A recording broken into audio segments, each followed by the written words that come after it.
Hey friends, if you wish to unblock an email in Gmail, then please watch this video. I will guide you through the procedure. Now, I just blocked an email ID, and if I wish to unblock it, obviously I cannot do it from here because I don't have any email from that address now. So I'll click on settings, this gear like symbol, and then I'll click on see all settings. I'll go to filtered and blocked addresses, and I can see all the blocked addresses here.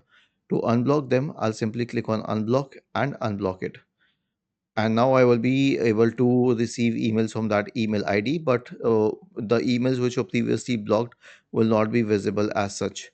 They will be visible in the spam folder or the all mails folder, or maybe I might never have received them, because if I spammed them, then they would go in the spam folder. But if I blocked them, then I would have not received those emails at all. So this is for future. What happened in the past cannot be redone. Was this helpful? If yes, then please subscribe to the channel. If not, then let us know in the comment section of the video on how we could help you further. Thank you for watching this video and have a nice day.